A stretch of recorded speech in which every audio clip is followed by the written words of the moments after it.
particular presentation, or even if you saw the latest one that we had, I think at New Jersey Broadcasters last week and the week before that at 2nd Street. This is about 70% of that presentation. There's a lot of new stuff here. So thank you. We've got a lot of people join this webinar. I think we have close to 500 people registered. So we're not going to be able to open up the microphones, but we will allow you to type in questions as we go along. So let's get started. Before we got into it, I wanted to talk about this conference that we have July 31st and August 1st in downtown Chicago. We have 2 conferences a year, the big one in New York every March, and this one at Midsummer. It is a great event. It's a smaller venue, kind of roll up your sleeves and really get to work with some of the folks who are really into the digital marketing services area, which you're going to hear a lot about in this presentation. I want to turn it over to Jay Small to talk a little bit about what the agenda includes. Jay, welcome, and thank you for joining us for this. Well, thank you, Gordon. And I'll tell you, we have quite a lineup planned for selling digital marketing services, and we're adding more presenters by the day. I should start by mentioning that Corey Elliott, who's presenting on this webinar with Gordon, is going to lead a session at the conference all about the voice of the customer, going in depth on some of today's themes. So you won't want to miss that. And we also plan to have local advertisers come in for a panel to amplify that theme a bit and reveal their experiences with digital services and the media companies that sell them. We kick off on July 31st with a keynote presentation that's going to highlight findings from the G&I Data Lab project with Google, LMA, and Deloitte, and that's focused on first-party data strategies. We're going to make that relevant to digital sales and digital fulfillment. Then on August 1st, we have another keynote from Sean Rieksecker, who a lot of you I'm sure know, CEO of Centro. Sean tells us he's been thinking a lot lately about how automation and optimization in the processes of selling and fulfilling digital could improve efficiency and profitability. So you'll want to hear about that. Also on the program, here are the latest strategies for branded content featuring Jennifer Mitchell from the ABC-owned TV Stations Group, and Julia Campbell, who's our lead of the LMA, LMC branded content project. You're also going to hear from Matt Bartles, Shannon Allen, Rebecca Caparelli, Kelly Wallace, and more from the media business, all about best practices in selling and delivering digital marketing services, all the topics you see on this slide. So to register and to keep up as we add new presenters to the program, you can go to localmedia.org/event. You will see selling digital marketing services at the top of that page. It's easy to find the registration link, and we're adding new things all the time. We hope to see all of you there. Great, thank you, Jay. And if you just until Friday, if you want to attend this event and say that you are a Borrell client, when you register, just click the Borrell client. We'll match it against the registration list and authorize that discount. So, Jay, thank you. We're really looking forward to this event. So to go back and look in time and talk about what's really happening, you really need to kind of look back at the way things were when everybody was on the same page. And everybody on the train is reading the paper, and everybody on the train is on a different device and certainly not on the same page. So we've got a really, really tough situation when it comes to advertisers trying to reach these folks. In fact, since 1915, the number of marketing channels has pretty much been the same until 1995, and then it started to skyrocket. Just imagine just newspapers, magazines, Life magazine, Look magazine, and then radio came along, and then TV, etc., and now this huge explosion. But what we want to look at and talk about what is really happening is down at the local level. And when we look down at that local level, what we see is a grave amount of overpopulation. I'm going to give you some statistics that are a bit mind-boggling. What I want you to realize that this local media overpopulation doesn't even include digital media. So we hear about newspapers dying and nobody's reading newspapers anymore, and that's actually not true. There are 1,300 daily newspapers, about 150 fewer than there were just 10, 15 years ago. 6,500 weeklies. That's about 6 newspapers, daily newspapers for every single market, and about 2 for every weekly newspapers for every single county. In fact, I was in St. Louis at the 2nd Street conference last week, and mentioned in that market alone, there's 5 daily newspapers: the Edwardsville Intelligencer, the Alton Telegraph, both owned by Hearst, Belleville News Democrat owned by, I think, McClatchy, the Daily Journal, and oh yeah, the St. Louis Post-Dispatch. There are incredible amounts of newspapers still in existence. There are 4,700 printed directory books, or more than one for every county in the United States, over 11,000 radio stations. In St. Louis, there are 77 radio stations. In Raleigh, where I'll be tomorrow, there are 75 radio stations covering that market, 4 daily newspapers, a dozen weeklies, 6 TV stations, 1,760 Class A TV stations, all carrying local news, an average of 8 per market. So you get the picture. Even cable systems out there selling local advertising, an average of 126 per market. And that's not all.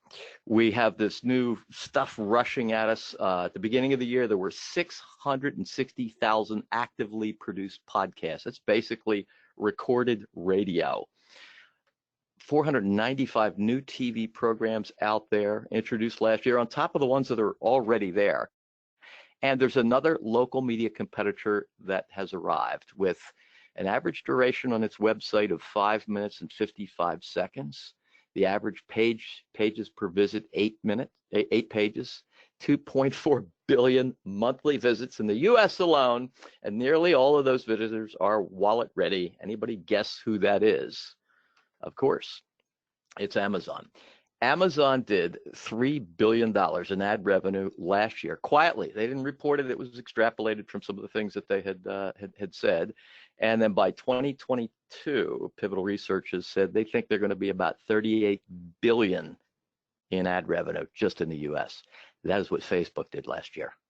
So by 2022, so here comes another competitor. So are we scaring you yet? There's a lot going on there. And that's the worst of it, okay? It gets better from here on. So it is a wildly crowded landscape, as we mentioned, especially with all this digital stuff. And it's not just this social media marketing and monitoring. It's everything else. There are just so many things that advertisers can choose from. In fact, they just wake up every morning and go, hey, what kind of new marketing tool am I going to fool with today? And you would think, because they're category killers in things like paid search or search, search marketing, they're category killers in social media. Who do you think of when I mention those two areas? They're category killers in the automotive area, et cetera. There's got to be a category killer in people helping these advertisers with all of this digital confusion that's going on and all of these marketing choices. So we asked them, who handles digital services? And this is what we got. The notables in this really wide hodgepodge of comments were my wife, my son-in-law, and Daryl. Daryl helps them. So the poor advertisers are sitting there trying to do it yourself marketing all year long, and maybe their Thanksgiving dinner table, and their nephew Daryl speaks up and says, hey, I can help you with your website and with your advertising. So it's like, I got this, I'll handle this for you. So that's the state of what we can't hear laughing, Corey, on webinars. We should open up the mics or have one of those push buttons where people laugh, or maybe my jokes ain't funny, that's all. So as we look at what's happening and all this confusion, we want to step back for a second and take a look at, okay, well, maybe digital is going to implode because everybody's confused and all this fake news and click fraud and everything else. We don't think that digital dominance is going to end. What you're looking at is the shares of local, or the amount of local advertising spent on digital media, newspapers, TV, etc. since 2013. So the left-hand side of this chart is the past 5 years. The right-hand side is the next 5 years. So you can see that digital advertising went from a 26% share. The past 5 years, it just consumed a phenomenal amount of share, up to a 53%. So in all of your markets, somewhere between 50 and 60% of all advertising expenditures are going to digital media. Over the next 5 years, we think it's going to continue to grow from about 67 billion last year to 78 billion in 2023, consuming a 63% share. So digital, the rising tide really isn't ending, but it's slowing down. And we'll show you that in just a moment. When you look at what's driving this, there was one wave that occurred in the early 2000, mid 2000s period, and that was Google. The second wave in the 2010s has been Facebook, and the third wave that comes in, we think, is going to be Amazon, and that's really going to shake things up quite a bit. But social media is still the wave that we're experiencing most right now, and you can see from our advertiser survey of the most recent one we did last year, is that 80% of ad buyers are going to maintain or increase their social media spending. They love it, even for TV and radio buyers. They're the biggest ones because we think they're now in disruption, TV and radio advertising, because the internet's more mimicking broadcast TV with viewing and listening as opposed to just reading stuff on the internet. 91% of radio and TV buyers and cable buyers say that they are going to maintain or increase their social media budgets. So now let's get to the thinning of the pack idea and what's really happening. So remember the chart I showed previously that showed shares of advertising or spending on advertising and digital going way up and way up and way up. So let's take digital out and see what it looks like for traditional media. Again, left-hand side of the chart was what happened. Right-hand side of the chart is what we think will happen. The only thing, that green line is newspapers, of course, and the red jagged line is TV. It goes up every other year because of political advertising. So the only thing that's growing over the next 5 years, and the only thing really that has pretty much grown over the past 5, is outdoor. Outdoor is just a phenomenal medium, defies gravity. People love it. It's expanding venues everywhere, but didn't really want to talk about that. I wanted to talk about the fact that in the next 5 years, no media company, no newspaper, TV, radio cluster, anybody in any market is going to get more than the 3% share of all advertising expenditures. Even if you pull them all together collectively and added up all the newspaper share, all the TV share, or all the radio share or outdoor or anything else, no group, all daily newspapers say, are going to get any more than about an 8% share in their local markets. TV might get that, newspapers will get less, and everybody else gets far less than that, most less than a 5% share. So the fight is on. What it has led to is this idea of the Serengeti. And you've got lion and you've got wildebeests, and there's going to be a lot of fighting that occurs over the next 5 years. So I want you to, we're going to come back to this theme a couple of times. I want you to hold this thought. But we're going to identify the wildebeest, we're going to identify the lion in a way that I think might surprise you. So when we get to what is happening out there in the local marketplace, we're going to show you now a mix of some stuff that we looked at last year and some stuff that's happening this year. Advertisers told us, this is the percentage of advertisers who bought newspaper, radio, direct mail, etc., who said they're going to cut. So let's look at radio. 23% of radio buyers said they're going to cut. But we also found that actually a larger percentage of advertisers say they're going to increase.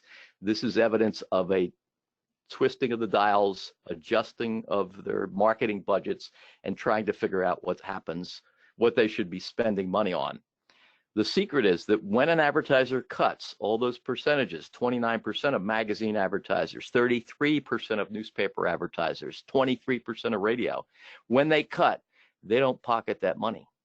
They spend it someplace else, and that's what's going on.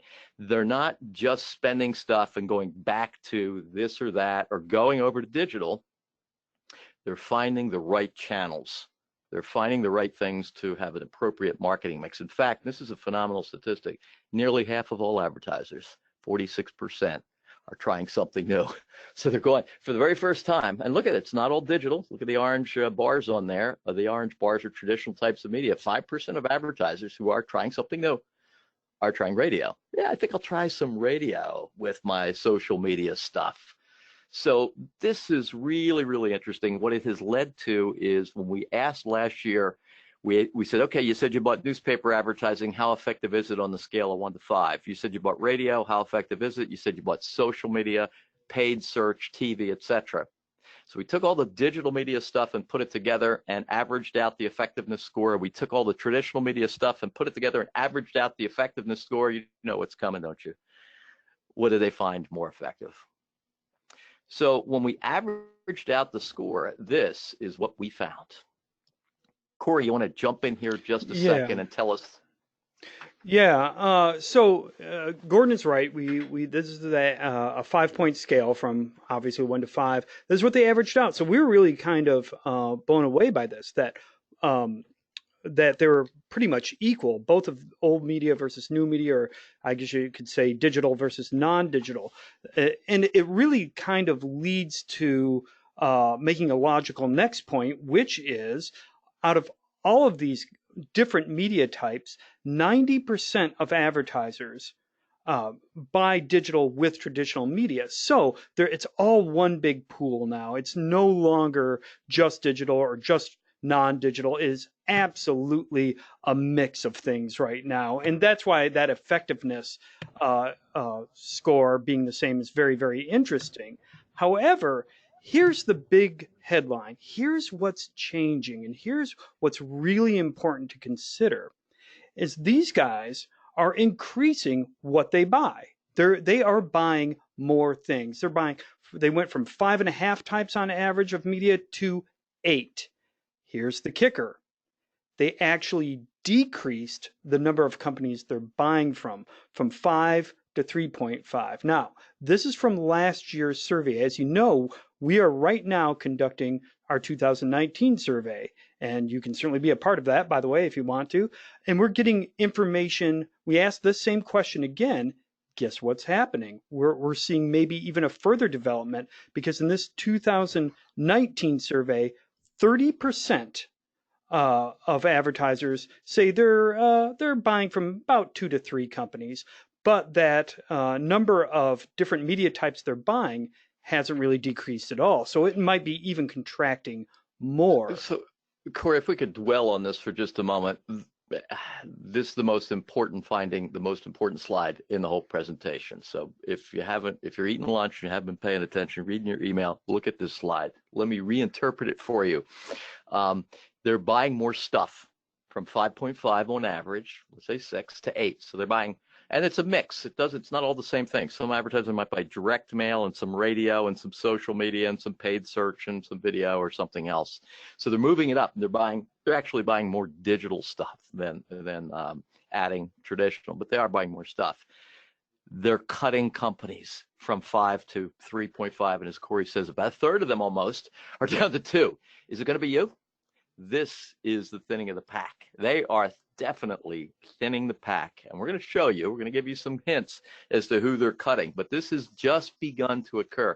Since we started doing these surveys, Corey, before you were on board with us, it seems to always been 5. They would buy from 5 companies, and they would buy 5 different types of media. That's because every company sold just one thing. We just sell direct mail. We just sell newspapers, etc.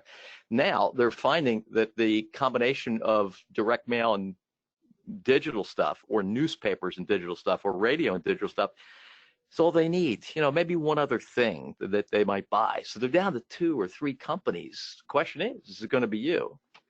I think as the digital tide ebbs, you're going to see these lions get hungrier. It's not going to be as easy to certainly sell traditional media. It's already tough, but this indicates our forecast is for digital advertising growth to slip into the single digits this year and continue, and then be almost flat in 2021. It's like that analogy of the frogs in a pan of boiling water. They start moving faster and faster and faster, and I see dead people. So let's go back and revisit the Serengeti. What you have really is a lion, and looking at all these wildebeests that happen to be Yellow Pages companies, radio, TV stations, everybody, by the way, selling digital stuff. It's become commoditized. Hold that thought just a little more, because I do want to identify the lion. I do want to step back just a minute to get you a little more in sync with advertisers. We've got looks like about 15 more minutes to go. If you want to type in some questions, we'd be happy to stop and answer them, but we'll also leave some time at the end. But I want to go back to Corey for a second, because we've asked advertisers what they want. And it's really fascinating to read the comments. I tell everybody, Corey, the statistics look great. We get charts and bar charts and pie charts and all that kind of stuff out of it. But the comments are fascinating. So Corey, help us channel the advertisers here and what they want. Yeah, sure. And they are. I spend hours just poring over these open-ended answers because you really get a sense of where these guys are at. It's a lot more qualitative. And so we ask, what do you want? What did you want from a media rep or a media company? And I can sum it up into three big buckets. They want ideas, and this is no particular order. And I'll show you a quote that it's representative of a lot of feelings out there, but they want ideas. They want sales reps to come in with ideas, and they view them as getting weaker and weaker and just product pushers. They're not getting what they want from local media companies. And they also, which is kind of related to this, they also want things delivered in a package that integrates different forms of advertising. In fact, they want a complete thing that not only integrates traditional and digital media, but also digital services. How do I bring the whole thing together? If you can bring the entire package together for me, then heck, I'll buy from one media company at that point.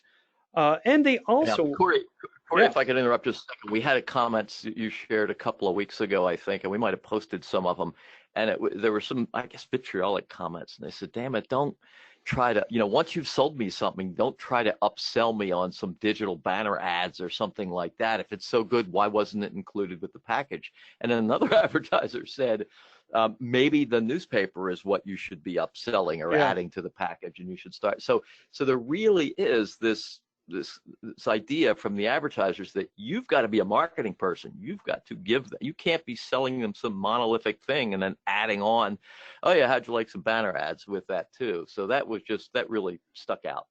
Yeah, it did. And they also want reps to come in prepared. That's just table stakes. You have to know the industry, you have to have your data, you got to be creative and proactive, and you got to know my business. Before you even set foot in my door, you got to know my business. Corey, what was that one comment from an advertiser who said, if someone, the next person who comes in here wanted Yeah, to know about my yeah. business, what was that? Yeah, the next person, if I have to fill out one more needs analysis, I'm going to punch somebody in the neck, was the actual was the quote. God love them. Because that was 5 years ago. They expect you to know their business. What they want is, how do you drive people into my business? How do you do marketing? And they're turning to these big media companies in local markets, which would make you think, right, that they find local media companies to be very, very important. So we asked, how important is your brand, the reputation of your media company, to local advertisers? You would think, we asked them, what is the most influential thing to you? Is it the brand of your media, of the local media company? Is that why you buy from them? Or is it the sales rep? Or is it their products? Well, let's go back to the media company. What do you think? How important is your media company that you're very proud of? Well, I'll tell You you. mean the media company that's been around for 100 years and everybody knows and respects, and they're going to come to them because of all the fake news on Facebook and how weird the Google results pages are? Of course, they're going to go back to the Absolutely. trusted There will brands. be a large percentage if you consider 16% to be large. So yeah, 16% of local advertisers are saying, yeah, the brand, the media brand is the most influential thing to me when I decide where to buy from. So you got to flip that Now, six. well, to be fair, Corey, that's who said it was the greatest influencing factor. So it does. Don't mean to ridicule the brands out there, the big radio brands and TV brands and newspapers brands that have been around for decades, generations, Right. etc. They are important, but what we're saying is they're really probably not as important as you think. A brand is important as what it did for somebody last week. The moment you don't do something, that brand becomes bad. So you got to be really, really careful with that. Right. And this, if you flip this, it obviously means that 84% claim it's something else is the greatest influencing factor. And these are results from our survey that's in the field right now. So when we wrap this thing up, I'm sure these percentages will change a little bit. But we also asked about sales reps. What instills trust in a sales rep?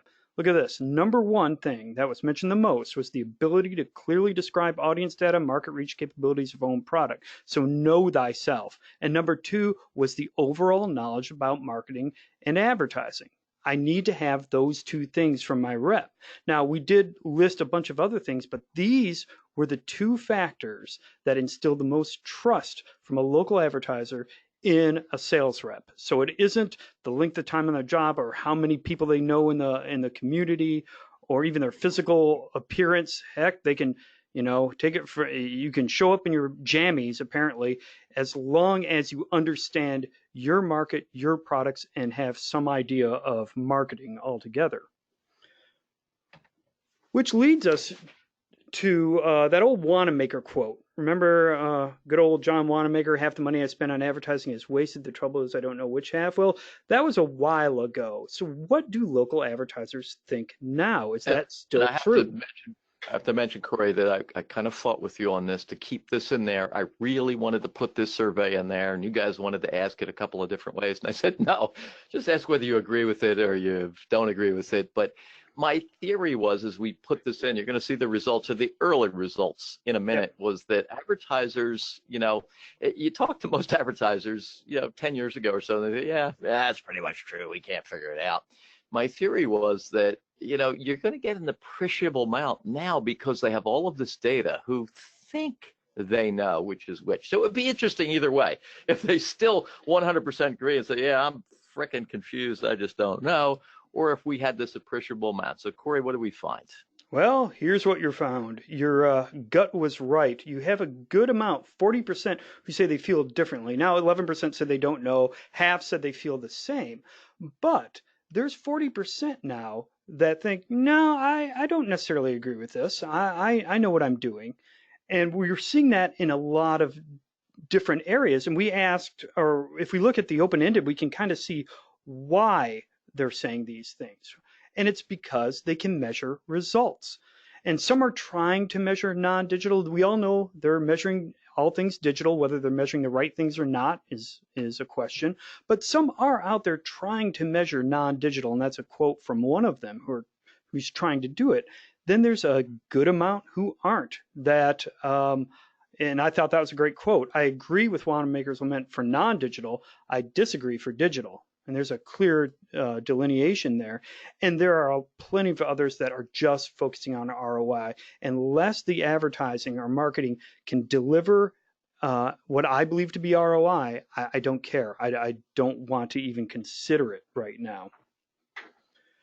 So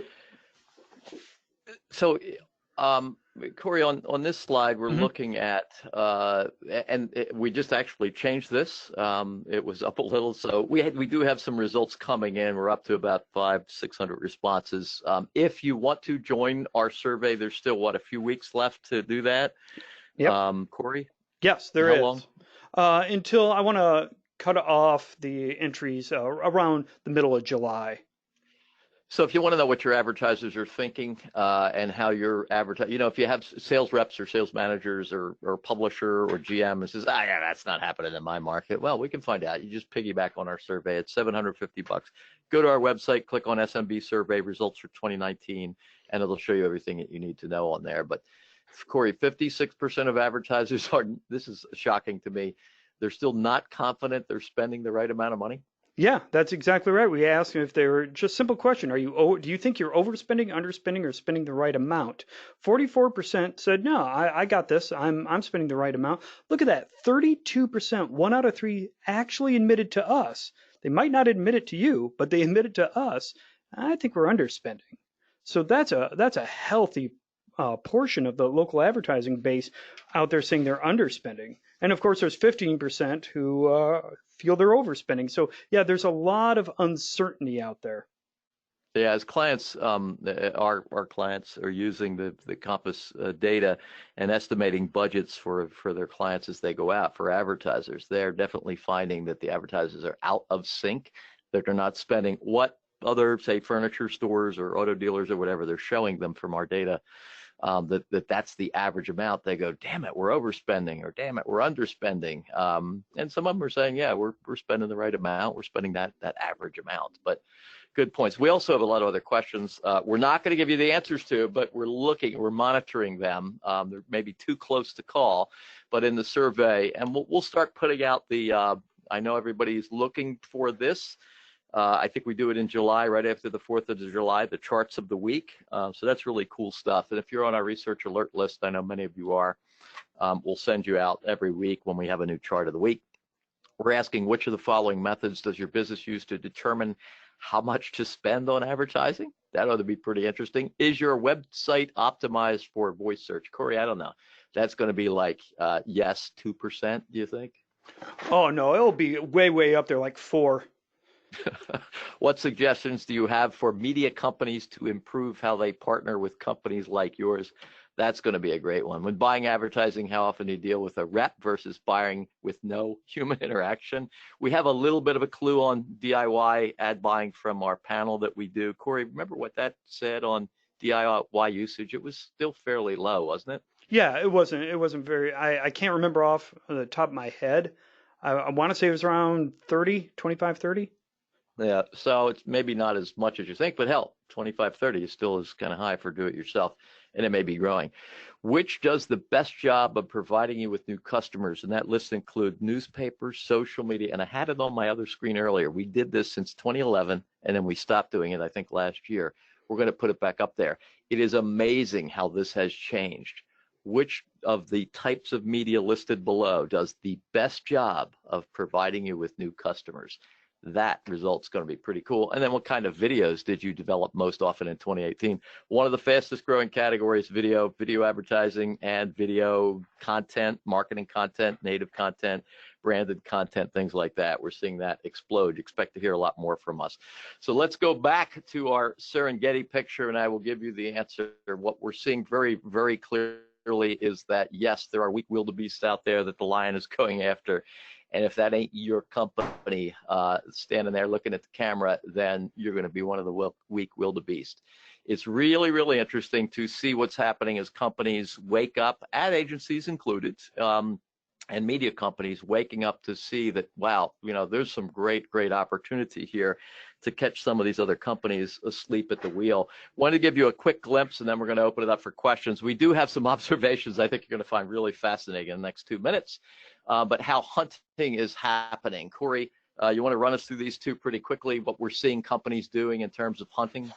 Yeah, and this is from our Compass database, and here you're looking at Richmond, Virginia. And what we do is track and then forecast ad spend, obviously. And what you see there is your 2019 forecast for about 100 different categories altogether. And look at that, amusement parks up there. How could amusement parks be bigger than automotive sales? Well, you got a little thing called, what is that called? Not Busch Gardens.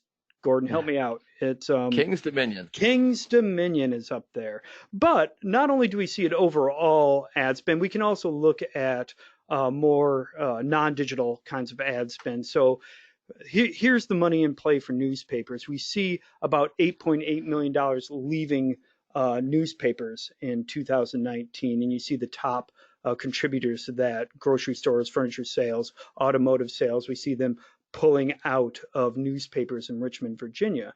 So, Corey, I can interrupt. So what we're seeing is that media companies, other companies are going, wow, this is interesting. Let's go after the advertisers that seem to be pulling out of a medium. And it's not just newspapers. You'll see in a moment. It's a couple of others.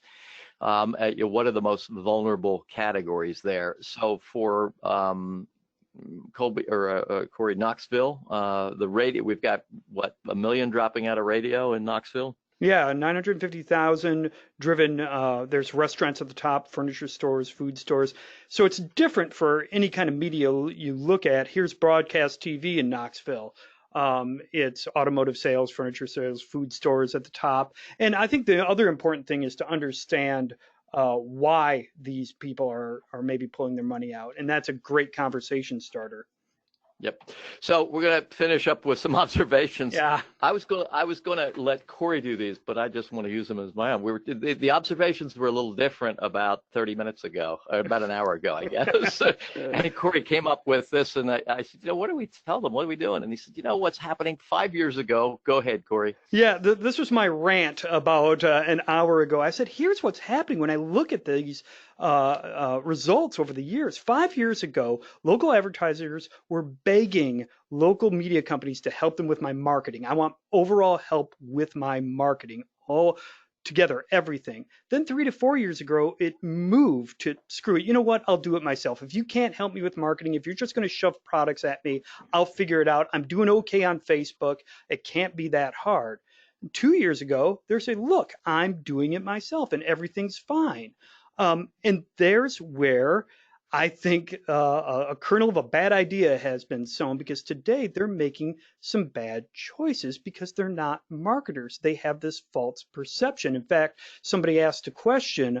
The metrics for digital are easier. It can be misleading. Are advertisers aware of that? Doesn't matter. Perception, reality. I think it's getting messed up because they've gone and think they're doing the right thing. And that's, again, why I think people need to come in and help local advertisers with their overall marketing campaign, not just what their company can do and can fit in. I think that's what they're really asking for. So it goes It really back is to the about beginning. overall. It really is about overall marketing. It's not about how great your newspaper is at doing something, or your TV station or radio station. How can I help you with your marketing? Where are your pain points? What things can we do to help you with getting the word out about your company? So if you've got any questions, please do type them in. We have just a couple more minutes left. We want to wish you happy hunting. As you go out there, there's an awful lot happening. We will begin to have a lot more results from our survey. Again, if you want to join it, there's a couple more weeks left where you can piggyback on the survey and get some of these comments from your advertisers. They're great motivators. We'll see you in Chicago. There's the URL to register. I hope you can sign up for that event. It is a great event. It's a day and a half in Chicago. Corey, any questions? Yeah, we got a couple. Of course, the ubiquitous question, is this presentation going to be available? You will get a recording of the presentation. I should have mentioned probably tomorrow, if not late this afternoon.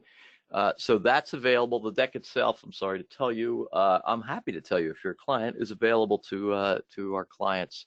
So if you're a client of Borrell Associates, please send us an email and we will send you the deck. Or if you are in Philadelphia next week, where I'll be presenting at the Site Impact Summit, I guess it is, you'll get a pretty good version of this at that or any other event that I appear at. If you could make just one recommendation to small market newspapers based on our research, what would it be? That's a hell of a question. Well, I think first of all, you have to get the organization from the top down, and that is really, really important. Just don't go right to the sellers and say, we need to do this. Make sure it's the owner. It's the people who make decisions regarding how money is spent, and saying, yeah, let's talk about digital subscriptions, and let's talk about news, and let's talk about content, and let's talk about branding and marketing and everything else later. If we fumble this that drives 60 to 70% of our total revenues, that is serving local advertisers, we are going to be screwed. So we want to have a very strong digital package. We want to talk with them about their marketing. We want to know something before we go in the door, and we want to use this as an opportunity to be the lion, to go after the radio advertisers, sorry radio people, the TV advertisers, the direct mail, and steal budget from other people. This is an exciting time, and that's really the way you ought to look at it instead of being scared. You are market experts. And you can just fill in a blanket. Maybe it's not newspaper, just say you're, with radio. If you're with radio, if you're TV or direct mail, we are market experts. We're here to help you. Yes, we understand things can be confusing in this new complex digital world. How can we help you? Can we get your message out in video format? We're a newspaper. We can do video now. Can we get your message out in email? Can we help you build your email list? We're a newspaper, but we have digital assets. So I think it's that marketing conversation that you have with them, rather than going in, by all means, please, God, do not go in and tell them that you're with a radio station, and radio reaches 98% of the population in any given week. That's crap.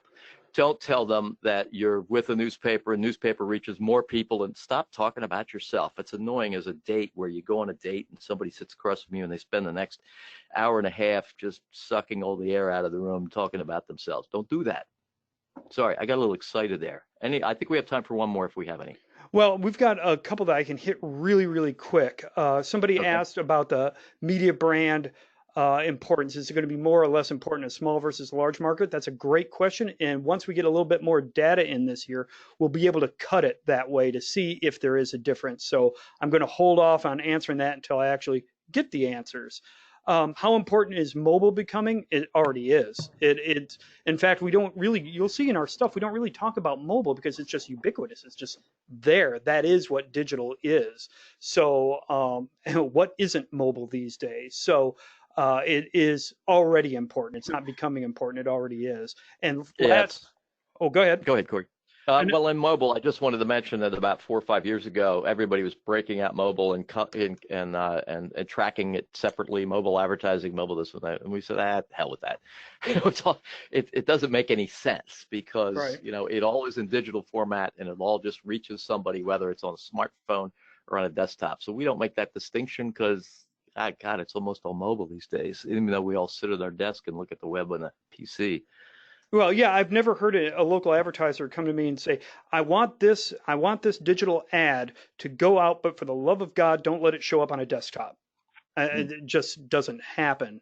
And lastly, can you clarify what digital marketing services are? Sure, we have a list of about 20 we can include. If you go to our website, you'll find a list of them. But just off the top of my head, we're talking about website design, web hosting, SEO, blog development, social media management, things like that. Things that are digital in nature, but aren't necessarily advertising, but I need to have those for me to run my business. So that's what we mean by digital services. And digital services spending, if you take out web hosting, which is part of it, and most of you are not doing web hosting, is still about twice as large as advertising. So let me say that one more time. What your advertisers are spending on digital services and managing all this crap is twice as much as what they're spending on all of advertising. So go get them. I hope this has been helpful to you. Thank you, Corey. Jay, thank you very much for joining us, and look forward to seeing you in Chicago at this event. You're going to get an email in about an hour as this webinar has ended that's going to have some links to the local media site where you can sign up, the information about our survey if you want to join it, and some other things. So thank you very much, everybody. Enjoy the rest of your Tuesday. Thank you. Bye-bye. Thanks.